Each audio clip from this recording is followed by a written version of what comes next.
निगमकल्पतरोर्गलितं फलं शुकमुखात् अमृतद्रवसंयुतं पिबत भागवतं रसमालयं मुहुरहो रसिका भुवि भावुकाः। कृष्णाय वासुदेवाय देवकी नंदनाय च नंदगोपकुमाराय गोविंदाय नमो नमः। गोविंदाय नमो नमः। सा पूतना शकटमार्जुनयोश्च युग्म बाल्योचित अन्यपरचेष्टित विष्पुलिंगे यश्यालबन्त शलभत्वमहो निगूढः सत्वं व्रजे ववृदिशे किल कंसभीत्या. The illustrious Acharya Kuresha interestingly poses a question to Krishna. Sa putana shakatamarjuna yoscha yugma balyochita anyapara cheshtita vishpulinge. Hey Krishna, you effortlessly eliminated Rakshasas, mighty Rakshasas like the Putana, Shakata and others. All these Rakshasas were subject to the fate of insects flying into a naked fire. If such is your valor, hey Krishna, if such is your might, how can we reconcile this valor with your decision to hide yourself from Kamsa in fear and run away to Gokula? Krishna, why did you just immediately after your appearance in Mathura, the same night, why did you go and hide in Mathura, hide in Gokula in fear of Kamsa? I am unable to reconcile this contradiction in your Cheshtita, hey Krishna, he says. Bhagavan's avatar Cheshtitas are Ati Manusha, Ati Adbhuta. The same day that he appears in Mathura, he decides to move immediately to Gokula. We may ask, was Krishna truly in fear of Kamsa? The answer is, Krishna was truly in fear, but not fear of Kamsa. So what was Krishna's fear? Krishna was in fear of being late to Gokula. Krishna was in fear. He was in fear of breaking his own promise. Apyaham jeevitam jahyam tvam vasite salakshmanam. Nahi pratigyam samshritya brahmanebhyo viseshataha. During his Ramavatara, Rama looks at Sita in Dandakaranya. Hey Site, apyaham jeevitam jahyam tvam vasite salakshmanam. He says, hey Site, I can sacrifice my very life, my very prana. I can sacrifice Lakshmana. I can even sacrifice you, hey Site. Site was shocked. He says, but I can never sacrifice my bhaktas. I can never sacrifice the pratigna that I make to my bhaktas. Such is Bhagavan's vrata to protect. After all, it is those sages of Dandakaranya who have in the form of Gopikas have been waiting for Krishna in Gokula. And Krishna had promised that without any delay he shall reach them. Therefore, Krishna was in fear of being late to go to Gokula, in fear of breaking his own promise. Bhagavan's protection is often not properly understood. We all often ask this question, am I protected by him all the time, as Shastras say? Because many a times it seems as though he is not truly protecting us. So often we may ask this question, especially when we are subject to problems. We ask this question, Is he really protecting me?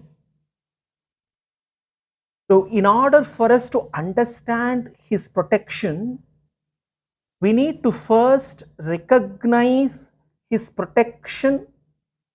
When there is lack of problems, then we will understand his protection amidst problems.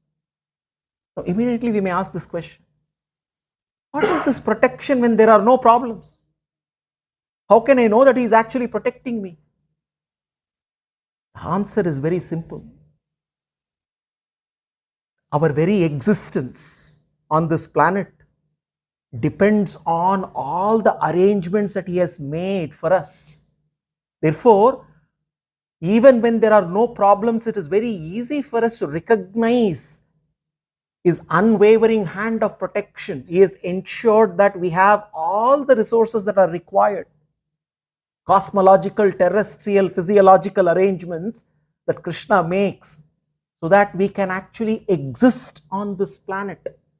If we recognize his compassion and his protection, when there is lack of problems, then we will start to get trained to recognize his protection amidst problems. We need to realize that his protection is sometimes visible, but sometimes may be invisible. But we must be constantly reassured that he is always protecting us. And the highest form of Krishna's protection, the highest form of his protection is not material protection, not in terms of giving us the resources, helping us face the challenges, material problems in life, but the highest form of protection is his revelation. He revealing to us more of his limitless attraction, and in that process, kindling our love for him. It is that trigger that helps us, empowers us to stay absorbed in Krishna. Absorption in Krishna is his highest form of protection. And this is what the Gopikas of Vraja recognize. They know that they are always protected by Krishna, come what may, because they are immersed in Krishna Anubhava. And it is in that immersion of Krishna Anubhava, they realize that problems or no problems, visible or invisible, Krishna is there with them, protecting them all the time. And therefore, one of the Avatara Rahasyas is Krishna's repeated assurance that he remains our protector all throughout our lives. And this is why he packs from Mathura immediately, because he cannot break the promise that he has made to Gopikas of Vraja. They have been waiting for him, and Yashoda Mata has also been waiting for him. Now, immediately we may ask this question. Many a times this question is asked. Is it fair for Krishna? Is it fair that he abandons Devaki and then rushes to Yashoda? He abandons Mathura and goes off to Gokula? Is it really fair that Devaki had to go through the pangs of separation from Krishna right after his appearance? And Yashoda Mata was blessed to experience all his cheshtitas in Gokula, in Vrindavana. Is it really fair? Now, if we really examine this question, we also will find out that ultimately even Yashoda Mata had to suffer the pangs of separation. It was not as though she had that blessing to experience Krishna Cheshtitas for many years. Almost less than 10 years is what Yashoda's span of experiencing Krishna Anubhava and Krishna Cheshtitas. So therefore, both of them in a way had to suffer the pangs of separation from Krishna. But then, if we really look at the higher picture, the bigger picture of Bhagavan's Leela, union or separation, both are nectarine. We may think it is union with Krishna that is nectarine, but all the great bhaktas would tell us that even in separation, they experience the nectar of Krishna Anubhava, because ultimately, both in union and in separation, a bhakta is able to constantly, lovingly remember Bhagavan. Remembrance of Krishna is ultimately the foundation for our elevation in our lives. And therefore, union or separation, they do not really matter. What matters is, are we able to stay connected with Krishna? Are we able to constantly remember Him, constantly experience His Kalyana Gunas, constantly stay immersed in His grace? And therefore, both Yashoda and Devaki were blessed, because both of them were blessed. They were empowered to be immersed in Krishna Anubhava all the time. Now, Devaki also need to be recognized for the great sacrifice that she did. Many times, because of relishing Krishna Cheshtitas in Vraja, we get to also relish Yashoda Mata's Vatsalya, and no wonder, no doubt, we all celebrate Yashoda. But many times we fail to celebrate Devaki. Therefore, we must recognize Devaki's great sacrifice. After sacrificing 7 children, she had to sacrifice the 8th child, who was none other than the Paramatma, the Purushottama.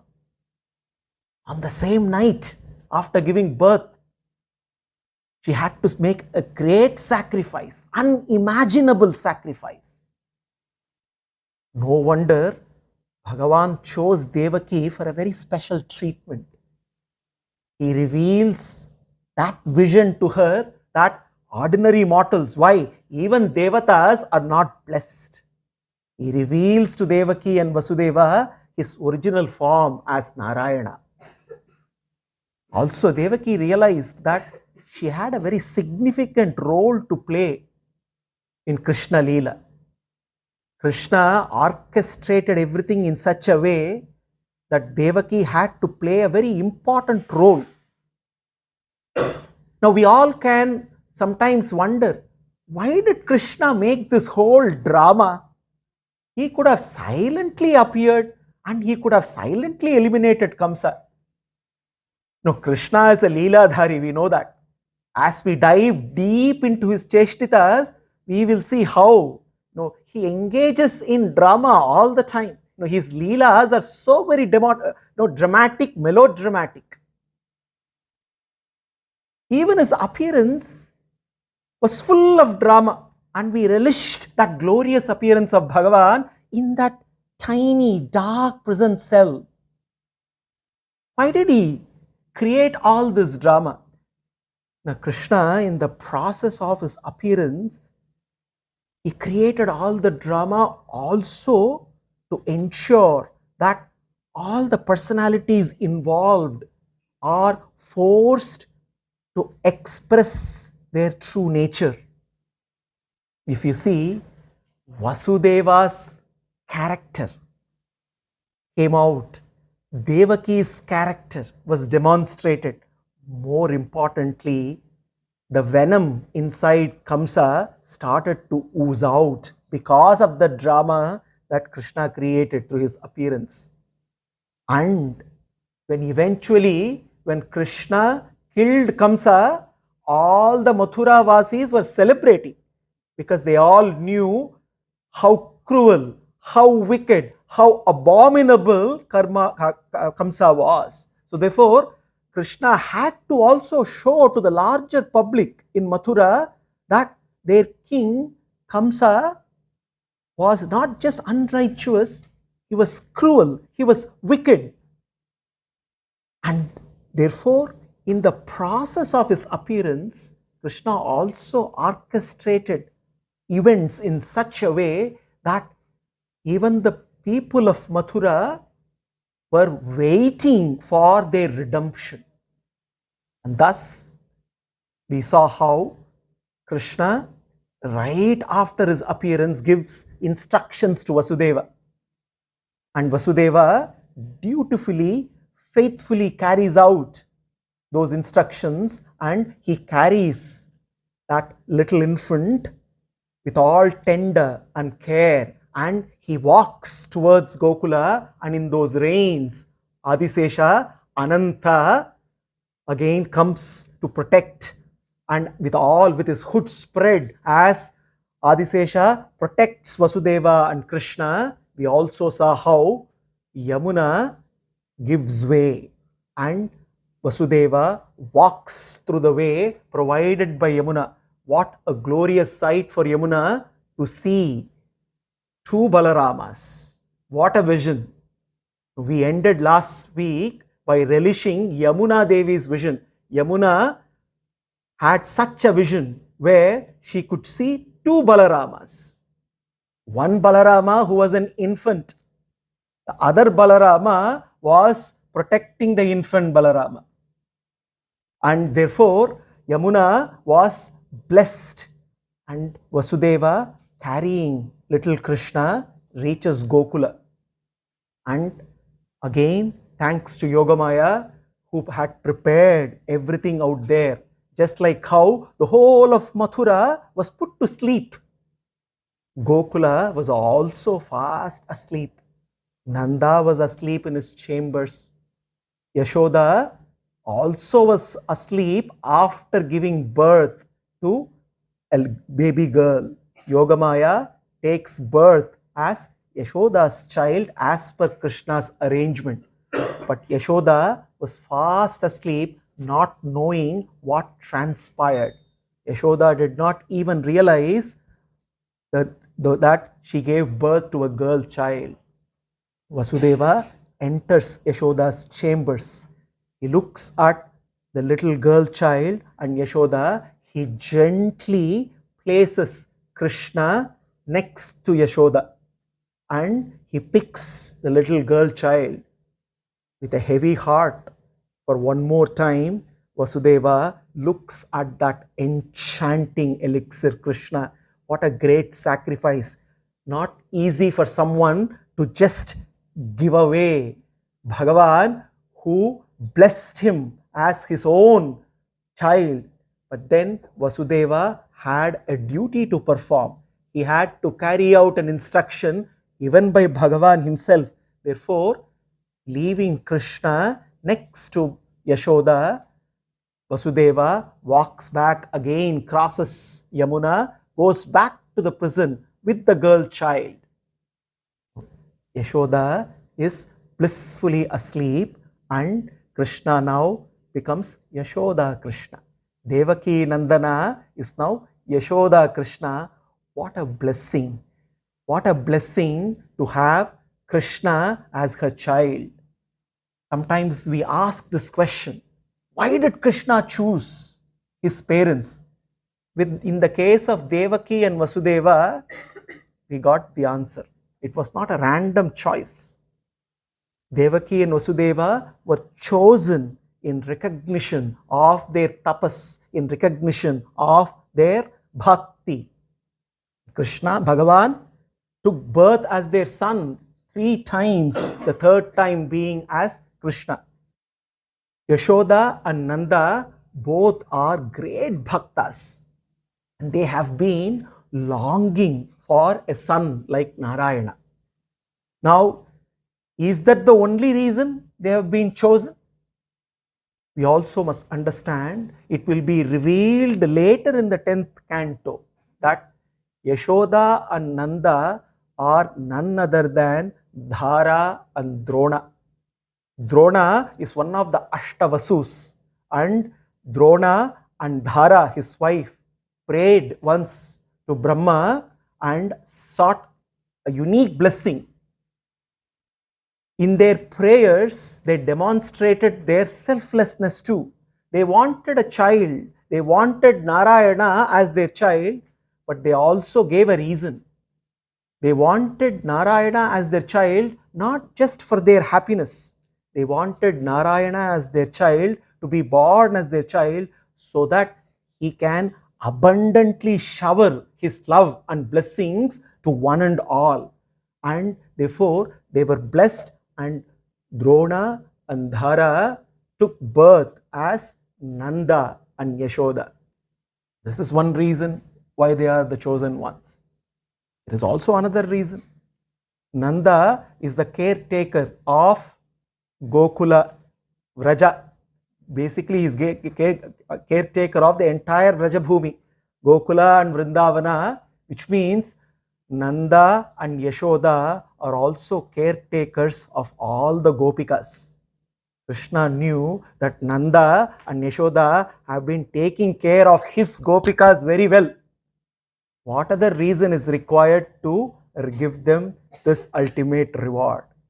So in many ways, the reward to Nanda and Yashoda is in recognition of they being the caretakers of Vraja and well-wishers and protectors of all Krishna's Gopikas.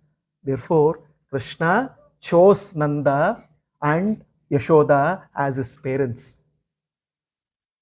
Never before it has happened, never after it happened. The same night, one child acquires two sets of parents. One Nanda and Yashoda on this side of Yamuna in Gokula, Devaki and Vasudeva on the other side. Again, Bhagavan's compassion to bless both the parents all the time. So now we see Bhagavan is now finally reached Gokula and he has settled there. Now from Gokula, the scene shifts to Mathura, again to the prison. Vasudeva is back with the little girl child. Yogamaya, who has taken birth as Yashoda's daughter, is now back in his prison. And then the news of the birth of the child, the news of Devaki's delivery immediately was communicated to Kamsa. Kamsa anyway had sleepless nights. He's been waiting for the news of Devaki's Ashtamagarbha. Kamsa immediately rushes to the prison. He rushes to the prison and he is shocked. Kamsa is shocked because he was not expecting to see a girl child.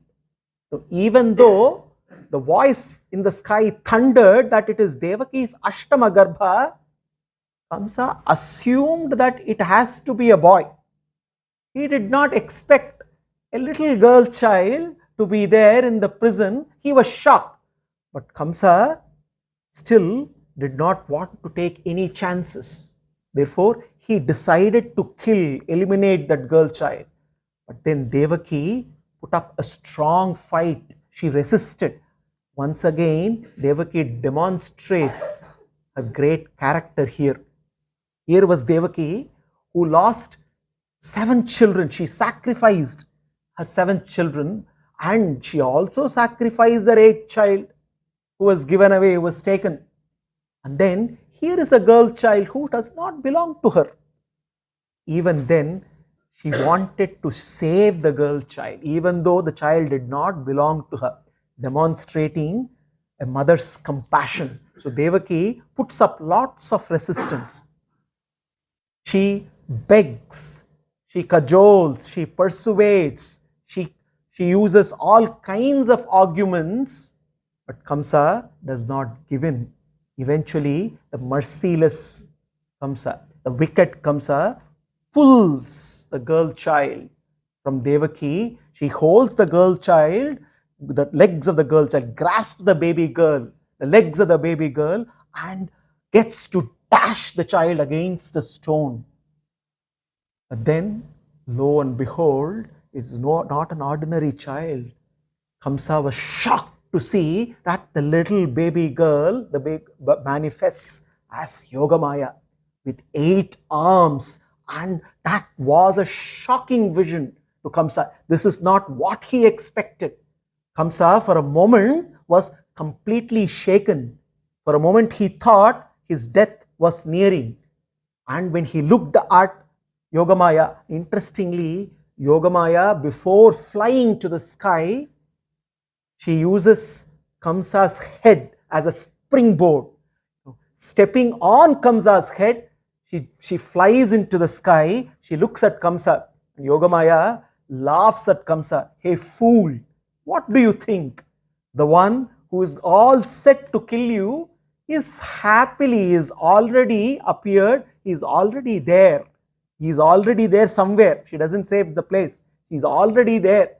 And therefore, there is no point in you either trying to kill me or trying to kill any other children.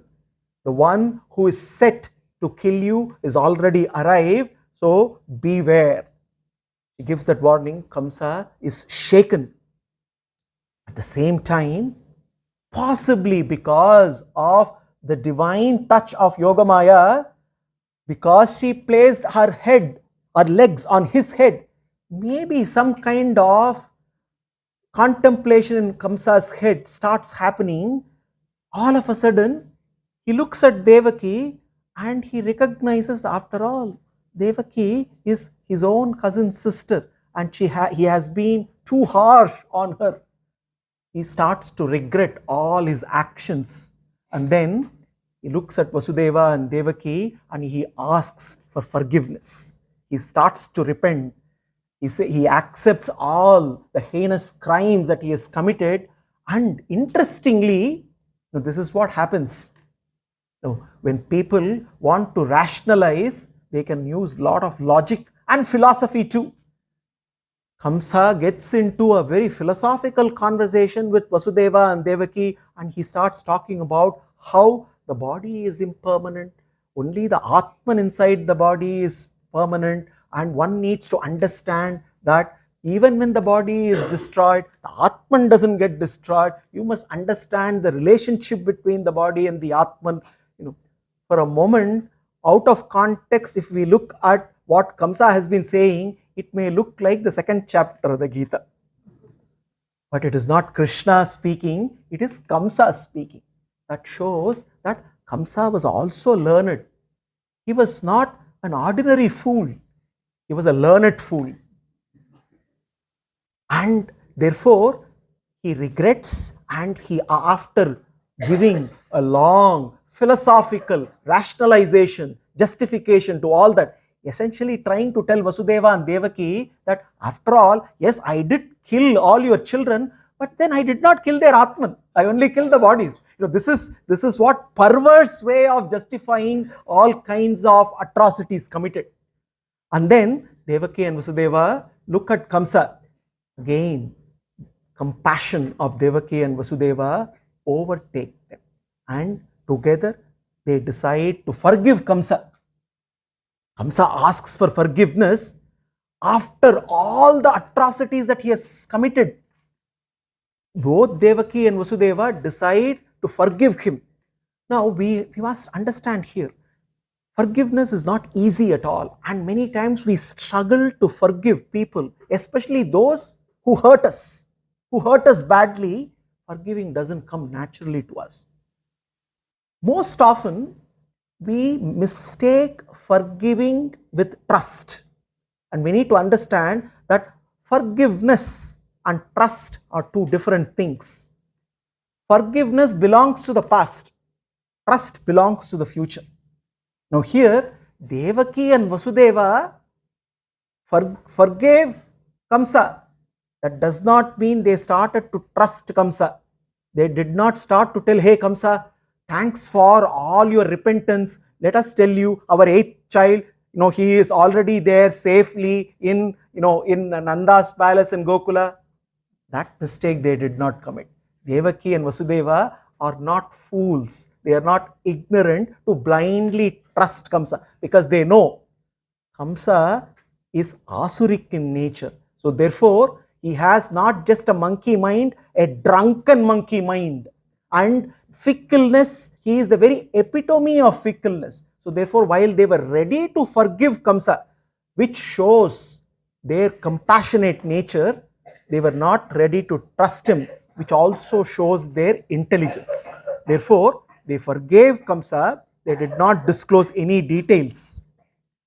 Then Kamsa, after repenting here, he releases Devaki and Vasudeva. Now Kamsa goes back to his chambers. Now he gets into a consultation with all his associates. Who happened to be his associates? No. Kamsa had great friends, but all his great friends are all Rakshasas and Rakshasis. So all his associates got together. Very interesting list of friends he has. Sometimes we also have to look at our own set of friends and see what kind of friends we have. Do they anywhere remotely resemble Putana, Trinavartra, Pralamba, Shakatashura, Bhanasura? They may not resemble, but we need to be careful of the asuric gunas in anyone. Nevertheless, Kamsa got into a conversation with all his beloved associates, the Rakshasas and the Rakshasis. And all of them started to poison his mind. They said, how can you be secure? Your Ashtamagarbha of Devaki is still alive somewhere there. And therefore, you just cannot repent and then do nothing. You must know that Vishnu is your primary enemy number one, your nemesis. You have to somehow take revenge. And this is the Asuri nature of thinking. All the Rakshasas come up with a grand plan. How do you take revenge against Vishnu, Bhagavan? They are all learned people. Kamsa, you are also learned. You must realize that Bhagavan Vishnu is the foundation of all yajnas. Bhagavan Vishnu is the foundation of Brahmanatva in the society. Bhagavan Vishnu, all the devatas are angas of Bhagavan Vishnu. All the austerities that are performed are angas of Bhagavan Vishnu. All the righteous deeds performed are angas of Bhagavan. Therefore, if you start a war against all of these, it is like taking revenge against Bhagavan. So therefore, start stopping all the performance of all the yajnas. Start taking revenge on all people doing good things. Start persecuting Bhagavatas, persecuting Vaishnavas, persecuting Rishis, persecuting Sadhus. Kamsa then and there decides that he must follow the advice given by his beloved friends. And that is where the atrocities of Kamsa once again begins. He starts persecuting all the Bhagavatas, persecuting, and in that process, he also decides that every newborn child, every infant around in the Vrajabhumi has to be killed mercilessly, and he starts giving instructions to all his associates. Now, from Mathura, the scene shifts to Gokula. Gokula is witnessing Nandotsava. The whole of Gokula now is celebrating. Nanda is beaming. Now Nanda is beaming because Nanda now had a vision of his child. He could see such an enchanting child. He could see the divine, magnetically beautiful child, and he was jubilant and he started celebrating. Immediately, he started arranging for the Jatakarma, the formalities to be done. Now, Vaidika karmas start right long before the birth happens. It all starts with Garbhadhana, right after the couple get married. Then Pumsavana, then Simantha, and then Jatakarma. So prenatal, postnatal. 3 samskaras are done prenatal, even before the child arrives. Now, the 4th one happens to be Jatakarma. So Jatakarma, the celebrations start. Jatakarma is a very profound ritual of purification. Swastina Indro Vruddhashravah, Swastina Pusha Vishwavedah, Swastino Staksho Arishtanemihi, Swastino Brihaspati Dadatu, Swasti, Swasti, Swasti. All the rishis are chanting the Swasti mantras. They are chanting all the Vedas. The Vedas are reverberating all over Gokula. There is music, there is dance, there is festivities. Every building, every room, every courtyard, every gateway, every window, all cleans, decorated. There are flags, festoons, garlands all over everywhere. And the whole of Gokula is so very colorful. All the Gopas are opulently dressed. They are all preparing for that grand occasion, and everybody is rushing to buy special presents to be given to Nanda and Yashoda. The cows of Vraja are also jubilant. Now finally Gopala, Govinda has arrived. They also have been waiting. It is not just the Gopikas, the Gos also have been waiting for their Gopala, waiting for their Govinda. The cows are also jubilant. They too want to be part of the festivities, and therefore the cows are also decorated, smearing them with turmeric, smearing them with fragrant oils, decorating them with finest of clothes, decorating them with all the ornaments. Long line of not just Gopas, but the Gos, all the cows also started to line up in front of Nanda's palace, wanting to have a glimpse of their Gopala. Of course, if the Gopas and the Gos are getting ready, what would the Gopikas do? The Gopikas are in a state of excitement.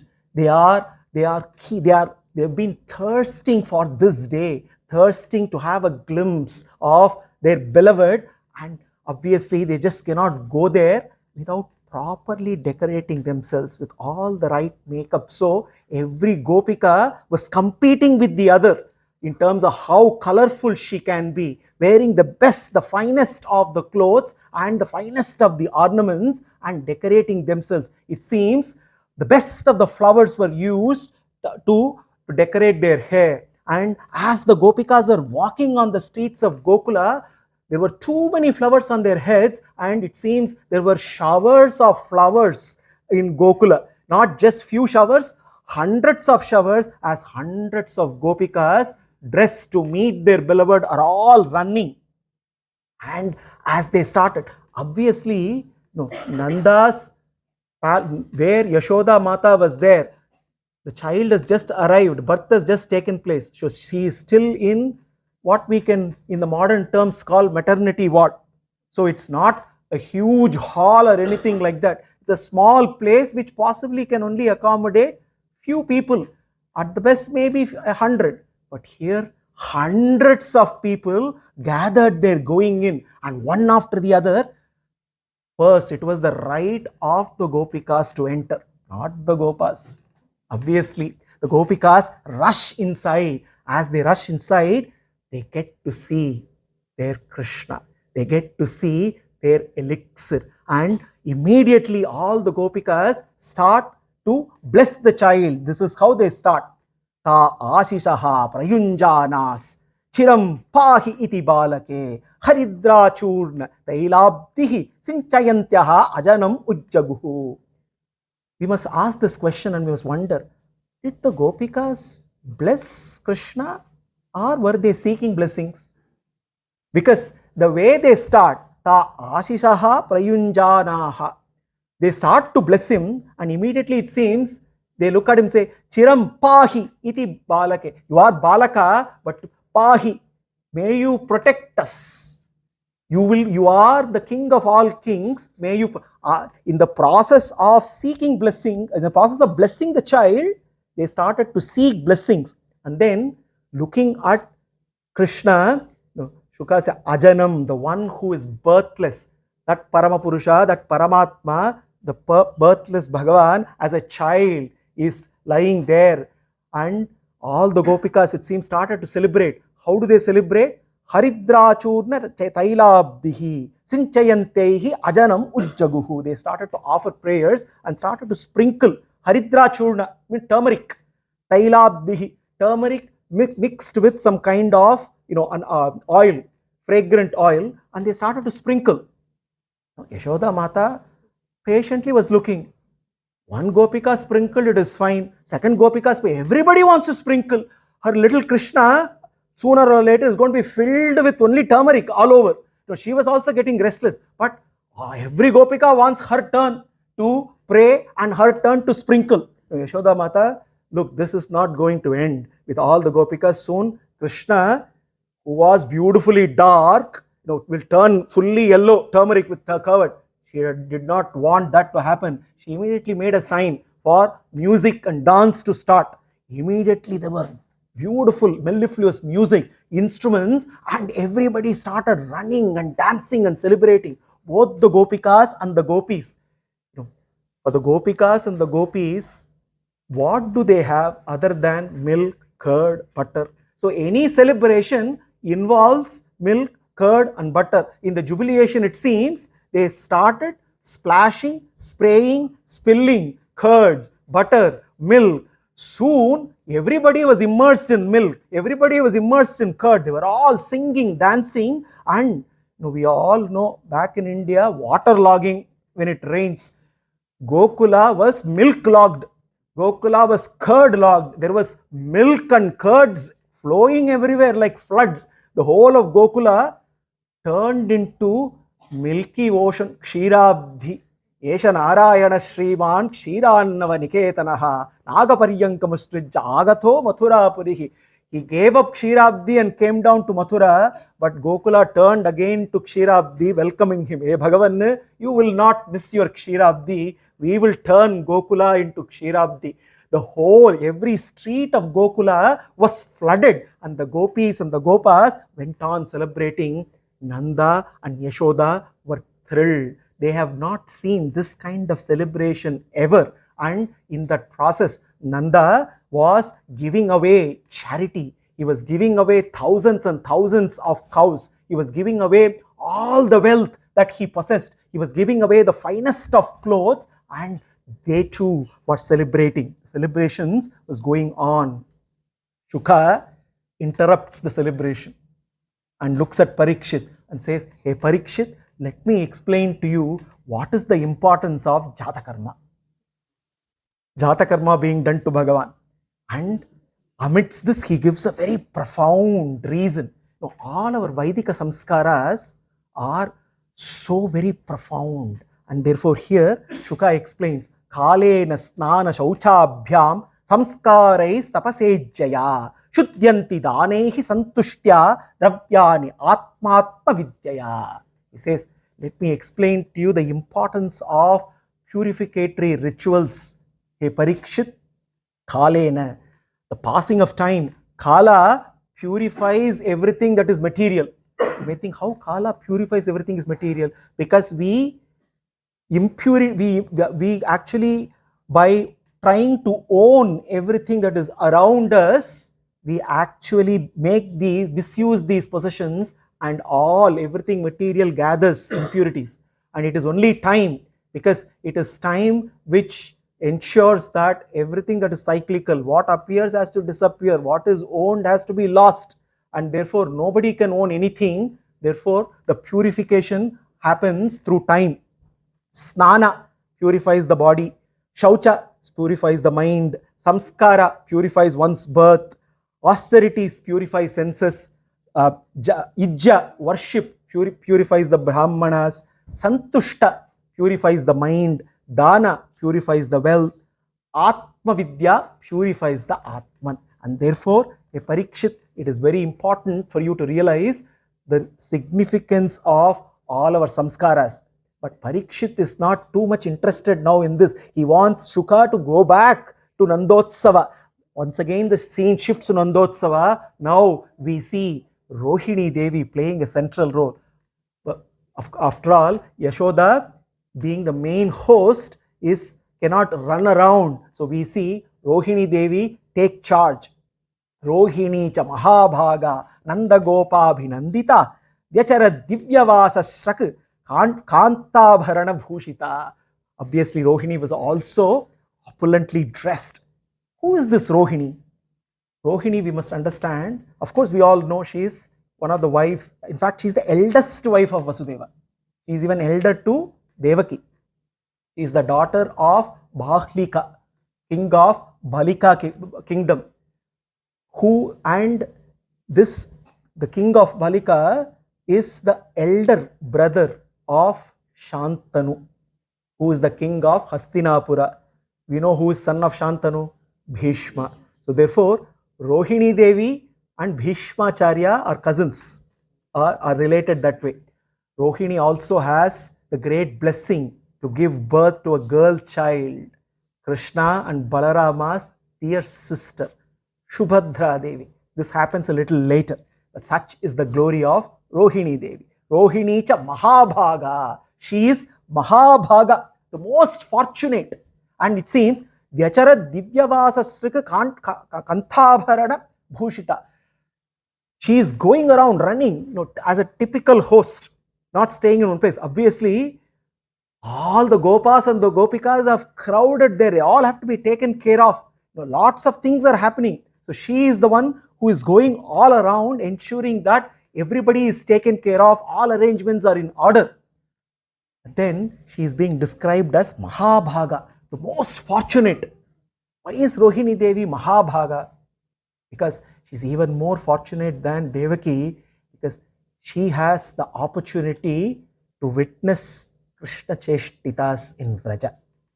What Devaki missed out, Rohini gets, and therefore she is Mahabhaga.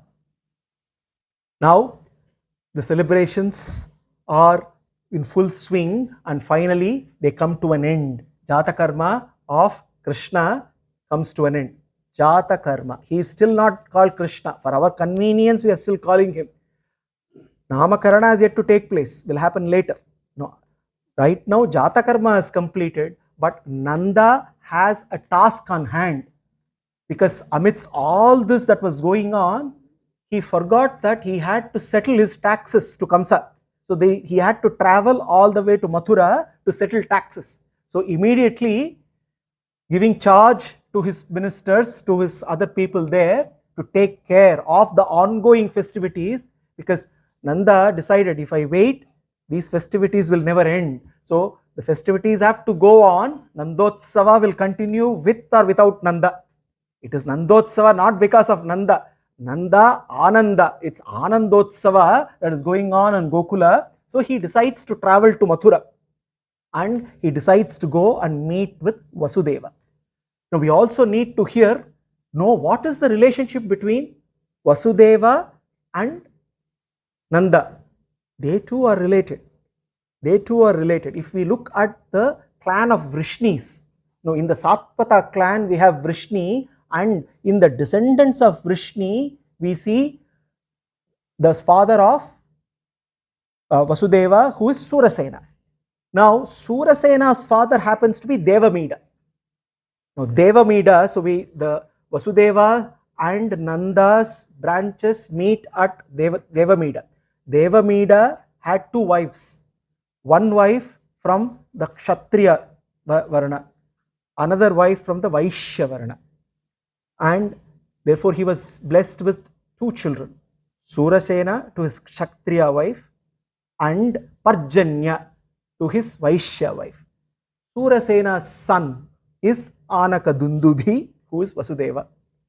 Parjanya's son is Nanda. So therefore Vasudeva and Nanda are also cousin brothers. They are also related. See, if we start linking and drawing the family tree, we will see how there are several overlaps all the way back going to Chandra, all the way going to Brahma.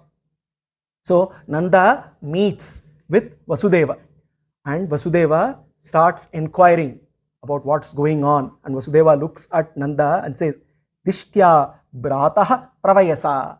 Bhrataha, he addresses him as brother. They are brothers. Idanim aprajasyete prajashaya nivrittasya prajayat samapadyata. Very subtly he uses the word praja. He doesn't ask about your son or a daughter, because Vasudeva also wants to subtly check, because Vasudeva knows that Nanda knows that Balarama is his son. Rohini's son Balarama. Vasudeva, Nanda knows that. But Nanda does not know about this exchange that has happened. Exchange of the girl child and Krishna, and therefore Vasudeva wants to check, subtly test him. That's why he uses the word Praja. Praja can mean a boy or a girl. He wants to see. So Nanda says, yes, my boy is doing fine. We just finished Jatakarma. Therefore, now Vasudeva is assured his son is being taken care of. And he starts asking, how are everyone in Gokula, in Vraja? How are the cows? How are all the Gopikas? How are the Gopis? How is Balarama doing? Please take care of Balarama as your own son. Also take care of your own son. Essentially, falling short of saying, take care of my son. And finally, he also gives him advice and a warning. He says, now that you have settled the taxes, Nanda, please pack up and go back. This is not the place for you to stay. Let me tell you, Gokula is going to face bad times. There are going to be very, very hard times for you. There are going to be challenges. There could be disturbances and distress of all kinds. I have been hearing so many things. I cannot share the details of what I have heard. But one thing I can tell you, there is danger lurking everywhere. So don't stay here. You need to be there in Gokula. You need to go there before any danger can happen there. But Vasudeva did not know. Nanda did not know. As they were speaking, there was already danger lurking in Gokula. Just as Nanda was going back to Gokula, he was thinking. Shuka immediately says, Nandapati vachashaurehe namarsheti vichintayan harim jagama sharanam utpatagama shankitaha. Was contemplating on the advice and the warning of Vasudeva. Nanda, being a great bhakta, harim jagama sharanam. Immediately, hey Hari, in Narayana, I surrender to you. Whatever happens, please protect us. Please protect Gokula. Please protect all people in Vraja. And you are the one who can take care. Sharanam, Sharanam. And he was walking back again to Gokula. Little did he realize that the danger in the form of a Rakshasi called Putana was already lurking. And Shuka immediately says to Parikshit, hey Parikshit, at the same time when Nanda was going back to Gokula, Putana, commanded by Kamsa, already arrived. The moment Shuka says Putana arrived in Gokula, Parikshit started getting very uncomfortable. Parikshit started wondering, what is going to happen to my Krishna? Nanda is not there to protect him. Krishna is all alone in Nanda's chambers. What is going to happen? Parikshit expresses his grave concern. Shuka realizes that. Immediately he assures Parikshit. He looks at Parikshit and says, Parikshit, do not worry. Nayatra shavanadini rakshognani swakarmasu kurvanti satvatam bhatuhu yadudhanyascha tatrahi. Hey Parikshit, you of all the people must know this. The one who is constantly engaged in loving service to Bhagavan, Shravanam, Kirtanam, Nididhyasanam, Mandanam, the Archanam, Dasyam, Shakyam, doing all kinds of devotional activities, Bhagavan is Satvatam Bhartuhu. Satvatam means Bhagavatas. He is the Bharta of Bhagavatas. Gatir Bharta, Prabhusakshihi, Nivasaha, Sharanam, Suhrut. So therefore, you need not worry, hey Parikshit. Everything will be taken care of. Krishna is safe. But is Krishna safe? Parikshit is still wondering. Sakhechari ekadopatya Putana Nandagokulam Yoshitva Mayayatmanam Pravishat Kamacharini. Pravishat Kamacharini. Putana, the Rakshasi, is Kamacharini. The one, she can take different kinds of forms. She can desire and change her form. Mayayatmanam, using her Maya, her unique magical powers, Yoshitva, that hideous looking, ghastly looking, mammoth in size Putana, became a beautiful damsel, so very attractive.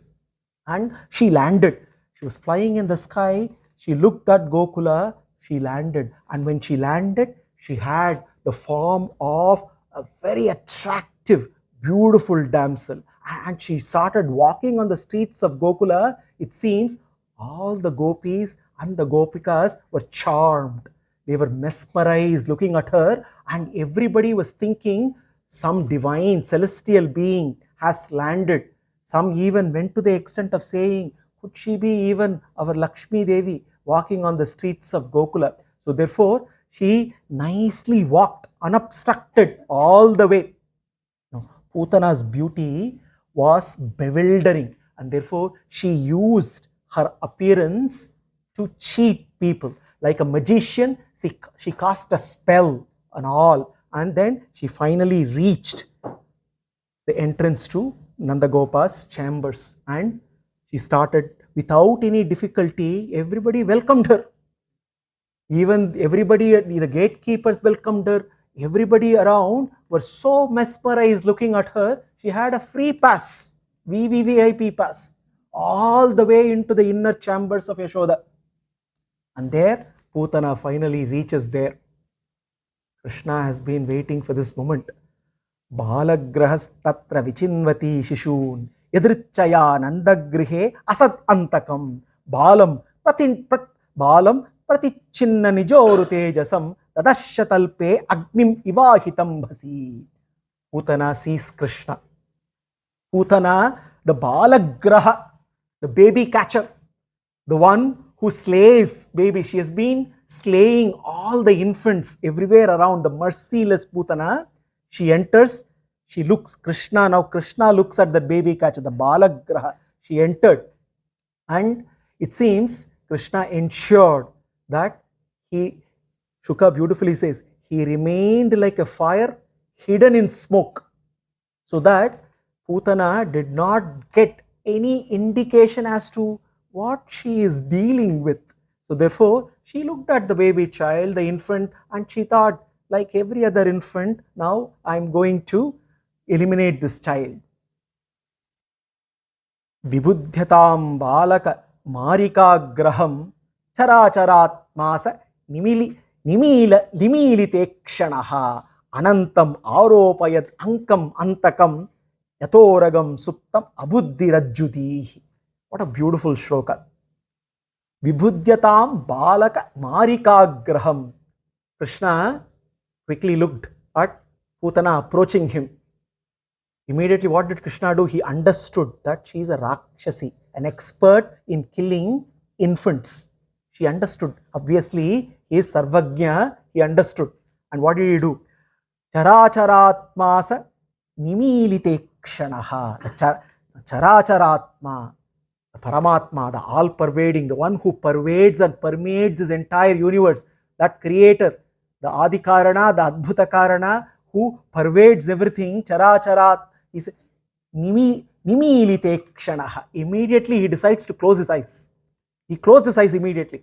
He saw Putana coming towards him very gently, very gently. He closes his eyes. Anantam aropayad ankam antakam.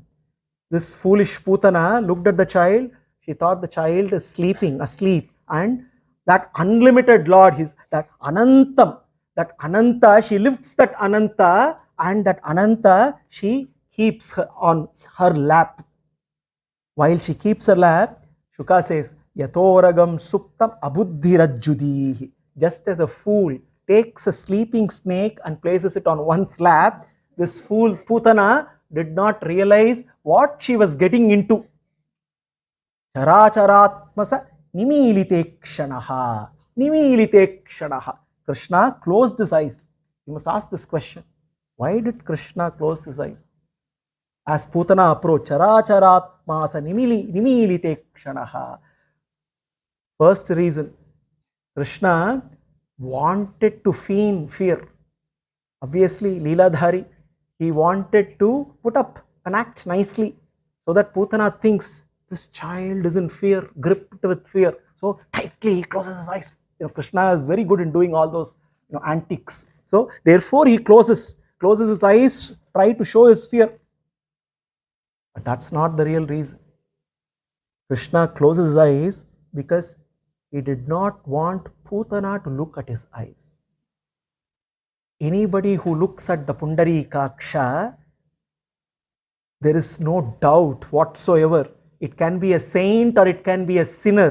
The moment we get to see his divine lotus eyes, his broad, bewitching, beautiful eyes from which his grace keep streaming down, it is guaranteed that Putana may change her heart. Krishna did not want that to happen. Therefore, he closed his eyes. Krishna also closed his eyes because he did not want to see someone who committed the atrocities of killing several infants. Therefore, he did not want to see her. Therefore, Krishna closed his eyes. Chara charatmasa nimilite kshanaha. Krishna also closed his eyes because he did not, by opening his eyes, he did not want to make the act that Putana is going to do auspicious. Therefore, he shut his eyes so that that heinous act that she is going to commit will not become auspicious. Chara charatmasa nimilite kshanaha. Krishna also closed his eyes because he knew the ghastliness of Putana's death. He himself did not want to witness that. Therefore, he tightly closed his eyes. Krishna also closed his eyes because it seems Putana, when she took the form of this beautiful damsel, she was wearing almost the clothes like Rohini Devi. The same color, the same kind of ornaments. So she reminded him of Mata Rohini Devi. So therefore, he could not bear to see her killed. Therefore, he tightly closed his eyes. Vibhudyatam balaka marika graham characharatmasa nimilite kshanam. Anantam aropyat ankam antakam. The Ananta, he is Ananta, he is also ankam antakam. The Ananta, who is endless, limitless, can also put limits. He can also bring about an end. The one without an end, when he decides, can also bring an end. Putana did not realize what was going on. But interestingly, as Putana lifted Ananta, lifted the Paramatma, lifted Krishna, and she was keeping Krishna on her lap, surprisingly, interestingly, both Yashoda Devi and Rohini Devi who were there around, they were only looking at her. They too were in a spell. They too did not realize, they were also mesmerized. They looked at Putana, they looked at this beautiful damsel, they too were completely taken aback, and they also believed that here is a divine being who has come to bless their little child, and therefore they did not raise a word. In fact, they were very happy that Putana was attending to their little child. As Putana lifted Krishna and put Ananta on her lap, Krishna allowed himself to be suckled by Putana, and in the process of allowing himself suckled by Putana, as she was breastfeeding him, she had poison smeared all around. This is the way she was killing all the children, and she thought little bit of poison going in would bring the child, to make the child die immediately. But to her surprise, nothing happened, and as she was allowing him to suckle, Krishna drained her of her very life. He not only sucked milk, he sucked the very prana out of Putana, and all of a sudden there was a shrieking noise, and Putana started running, but Krishna was tightly holding on to her, not letting her go. She started running and came to the courtyard outside of the inner chambers, and she could take no longer. Bhagavan, who is Pranadaha, who gives the prana to all, is now taking away, draining her of her very prana. And when he sucked the whole prana out of Putana, Putana then and there fell flat. And when she fell flat, it was not that beautiful damsel, it was that hideous looking, ghastly, massive in size, Rakshasi Putana there. Now, what Putana did was a despicable deed indeed. The most sacred act of feeding breast milk, which essentially shows the most intimate, the most affectionate bond between two humans, a mother and a child. The most intimate, most affectionate bond, Putana misused in a very perverse way for her own ends, and therefore she met the consequences of engaging in that heinous deed then and there. Bhagavan also proved how people should not be carried away. Putana is a great example of false appearances. False appearances that mislead us in our samsaric life. Putana is a great danger. We all know enemies are dangerous. We all know that. Invisible enemies are more dangerous. Enemies whose enmity is invisible are the most dangerous. When we know the enemy, then we can start taking all measures to fight the enemy one way or the other. But that when the enemy becomes invisible, then the fight becomes one-sided. There is no way that we can conquer that invisible enemy. But the most dangerous enemy makes his or her enmity invisible. That is when we do not know what we are up against. Putana is an epitome of that greatest danger. All of us have those dangers, not outside, within us. Putana represents the dangerous enemies in us in the form of our self-destructive cravings. In fact, there is not one Putana. We have hundreds of Putanas of all sizes right within us. All of different sizes, massive, mammoth, hideous, ghastly, pestilent, grotesque. Unfortunately, all these are masquerading in the form of promises, captivating promises for pleasure. This is the danger.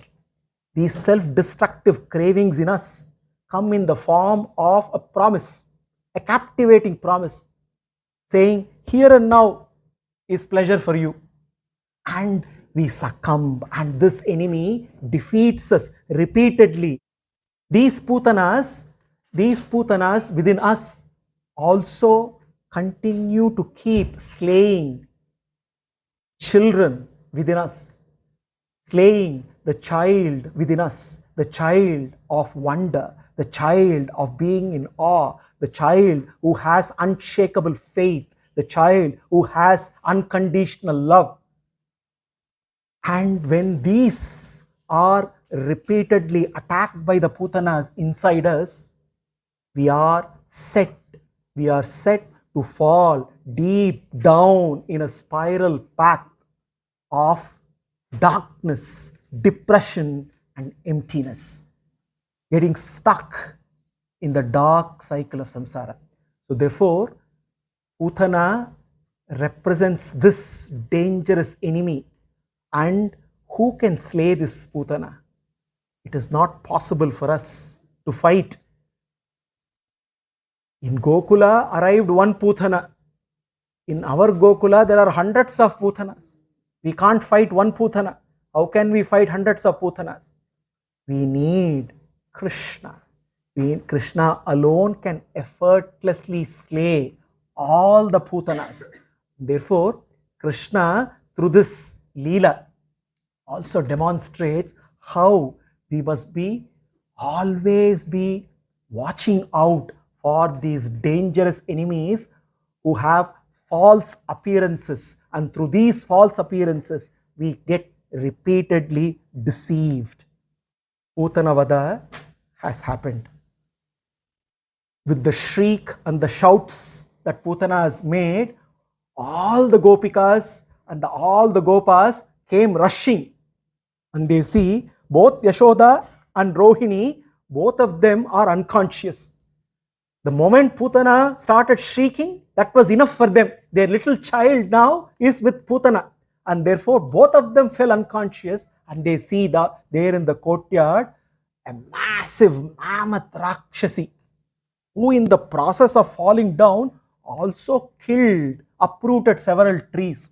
And then finally they could see atop that mammoth figure, little Krishna was having his wonderful time, nicely smiling and playing. And finally, all the Gopas and the Gopikas were reassured that their Krishna is safe, their Krishna is sound.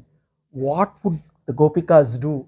They immediately looked at Krishna and to the Sarvaloka Rakshaka, they started offering Raksha. It is out of their boundless love for Krishna, not realizing that he is their protector, they started praying for Krishna's protection. They started purifying him and they started chanting. And it is in this chant, it is in this Raksha that the Gopikas offered. We also get to realize one important truth. We all think they are all cowherd girls, cowherd women who have not really learnt any Shastras. No, they are not great jnanis. But then by offering Raksha to the Rakshaka, we also see their superior jnana. The Gopikas, looking at Krishna, they start to offer a beautiful Raksha Stotra.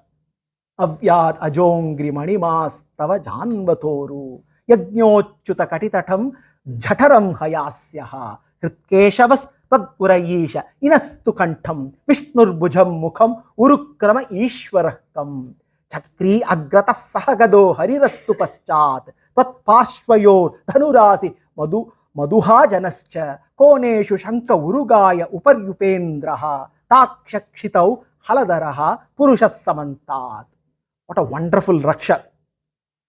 The Gopikas are offering Raksha to the Rakshaka, but actually this Raksha is for all of us. This possibly is the most glorious Raksha mantra that we need to constantly chant and contemplate. A very profound Raksha that the Gopikas offer to Krishna. And in that process, we also get to see how we can actually pray for our Raksha. Avyat ajah angri. May Aja protect your legs. We need to here see the quintessential wisdom of the Gopikas. This is not some ordinary, ignorant, cowherd ladies just offering some Raksha. There is quintessential Vedantic wisdom hidden in this Raksha that they've offered. Avyat ajah angrihi. Protect your legs. May the Aja protect your legs. Who is Aja? The birthless. Why should he protect your legs? The legs represent movement in our lives. Therefore, may the birthless protect my legs, provide stability, guide my movements in this very life so that I can avoid birth. May the birthless enable me to avoid birth. Avyat ajah angrihi. Maniman tava janu. May Maniman protect your knees. Maniman, one who pervades the Jivatma and controls from within. May he protect your knees.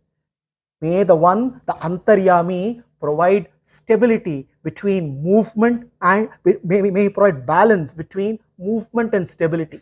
No, our life is all about bringing a balance. Action, inaction. Movement, stability. May he protect us so that we remain grounded. Maniman tavajanu. Uru yajnaha. May the yajna protect your thighs. Who is a yajna? Bhagavan, Purushottama. He is yajna, he is yajnapati. He is the object of every worship that is done. He is the bestower of every reward that is given. May he protect your thighs. May he help empower us to endure, and may we persevere and receive all the rewards that are to be given to us in this very life, here and hereafter. Uru yajnaha. Achyutaha katitatam. May Achyuta protect your waist. Achyuta protecting the Gopikas have already giving an indication to Krishna. Hey Achyuta katitatam. Achyuta protect your waist. Achyuta, who is Achyuta? one who does not let go of his bhaktas. By saying Achyuta, protect your waist, upper part, holding you close. May that Achyuta always hold you closely, offering comfort, offering assurance. Now, the waist is the area where a beloved typically holds. We possibly have all forgotten, married several years. So how do we hold each other? Here, Achyuta, may you always hold, protect the waist, holding us comfortably, giving us that reassurance all through our lives. Jataram hayasyaha. May Hayagriva protect your jatara, your abdomen. Hayagriva is he is Bhagavan for knowledge. Jnananandamayam devam nirmalaspatika kritam. May he protect your abdomen, your gut. May he give you the wisdom that will give you the emotional stability, the gut that gives you health and happiness. Hrit Keshavaha. May Keshava protect your heart. Keshava, who is responsible for all the three cosmic functions, for the cyclical nature of everything. May he protect your heart. May heart be filled with love. Amidst the cyclical nature of this world, things will appear, disappear, pain, pleasure, heat, cold. As everything goes in cycles, may the heart be filled with love all the time. Hrit Keshavaha, Tatvarash Ishaha. Isha, the ruler, protect your chest. The chest where the lungs are there. Isha, the ruler, may he rule your prana, where the pranada rule your prana and make you strong, give you the vitality, the energy that is required through the life journey. Inattu kantam. Inaha, the Sarvajna, may he protect your kanta. Kanta represents speech, throat, all kinds of communication. More importantly, truth. May the Sarvajna, who knows what is the truth, may he empower you to always speak the truth. Vishnuhu, Bhujam, the Sarva Vyapaka Vishnu, may he protect your arms, protecting your arms, strength to do the actions as per the Sarva Vyapaka's will, as per the will of Vishnu, shouldering responsibilities with strong bhujas. Vishnuhu, Bhujam, Mukham, Urukramaha. May Urukrama protect your mukha, your face. Face covers all eyes, nose, all our jnanendriyas. May Urukrama, Trivikrama protect the face. May he ensure that all our indriyas are always focused on that Trivikrama all the time. Ishvara come. May Ishvara, the Lord of all Lords, protect your head. May he ensure that your head always be at his lotus feet all the time. Chakri agrataha. May Chakri protect you from the front. Sahagada Hari Astu Paschat. May Srihari Gadadhara, the carrier of the club, protect you from the back. Tat Parshayoho Danuasi Madhuha Ajaha. May the carrier of the bow, Madhu, protect you from the side, and from the other side, may Ajana, who is the carrier of the sword, protect you. Koneshu Sankaha Urugaya. May Lord Urugaya, the carrier of conch shell Shanka, protect you from all corners. Upari Upendraha. May Upendra protect you from above. Tarkshakshitau, may Garuda protect you from below on the ground. Haladaraha Purushaha Samantat. May Lord Haladara, the Supreme, protect you all sides. Now, Haladara means the nourisher. Bhagavan Purushottama is Haladara, he is nourisher. So therefore here there are two ways to understand this.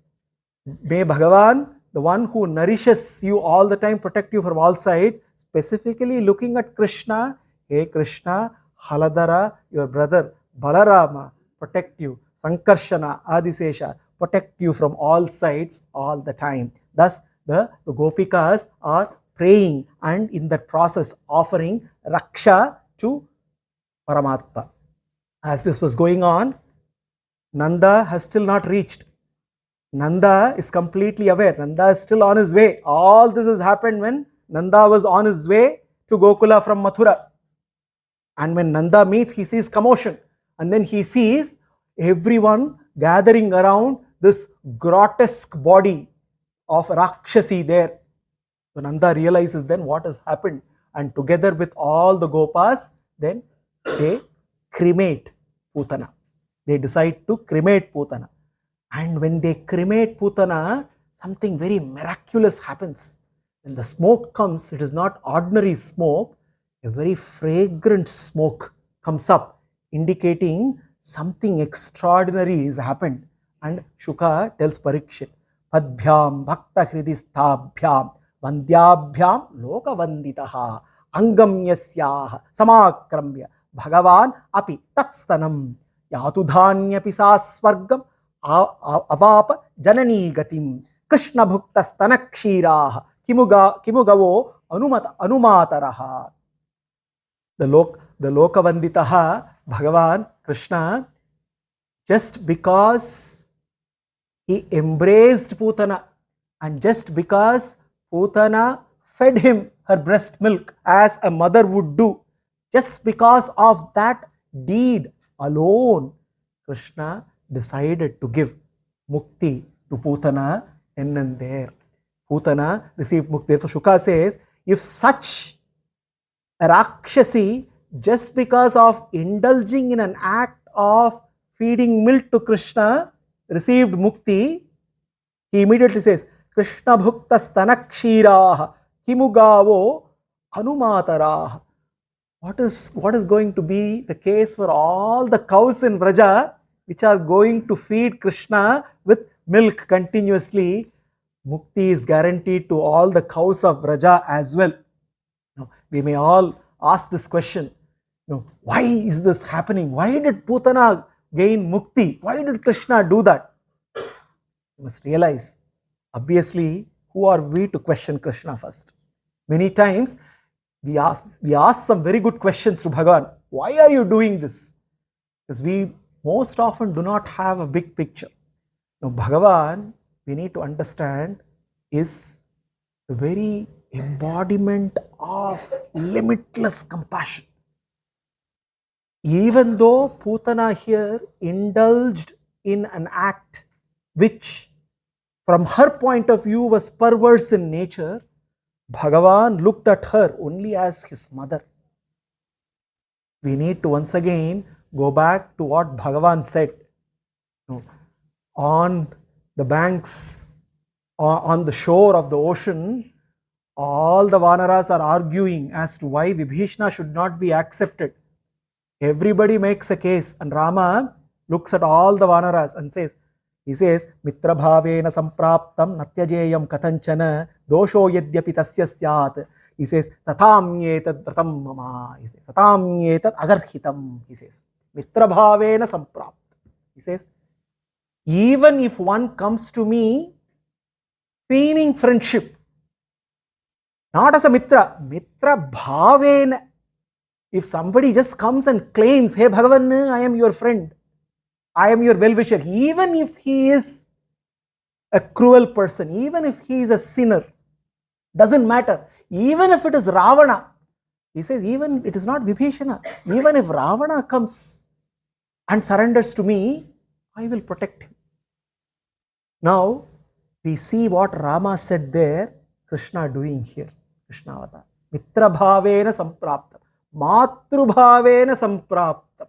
There Rama said Mitra bhave, Krishna here saying Matru bhave sampraptam. After all, Putana for a moment acted like my own mother. She fed me her milk and therefore she deserves. Such is Bhagavan's compassion. His ways are his ways. Therefore, all the Gopikas and the Gopas, after the cremation and they after being assured that all is well in Gokula, they all once again go back to their celebration. Nanda is also happy. Nanda is mentally thanking Vasudeva. Hey Vasudeva, thanks for your warning, thanks for your advice. And he tells himself, now that everything is fine, Nandaha swaputram adaya pretyagatam udaradihi. It was so busy time for Nanda. It was called Nandotsava, but Nanda had no time, father-son time. He did not have enough time because all the Gopikas took over and Nanda had to come out of his own chambers and eventually he had to go to Mathura and come back.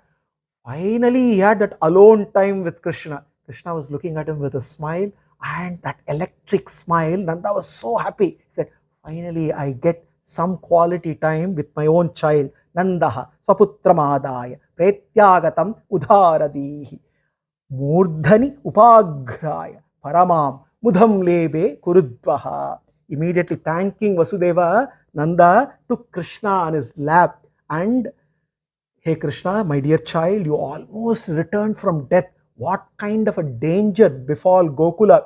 And then, as a typical loving father would do, Nanda smelled Krishna's head, with all love, with all affection, and he was enjoying. It was not smelling the head of an ordinary child. Aho Bhagyam Nanda, he was able to smell the head of the Sahasra Sirsha Purusha. It is not smelling one head. It is like smelling the very breath of this universe, and Nanda went into raptures enjoying that bliss. Nanda was telling himself, finally, everything is come to normal. Everything is back to normal. Once again, everything is going to be great. Least did he know that the next danger is lurking down the corner. Then what is the danger? What is going to happen? We will see the next session. Sarvam Sri Krishna Arpanastu.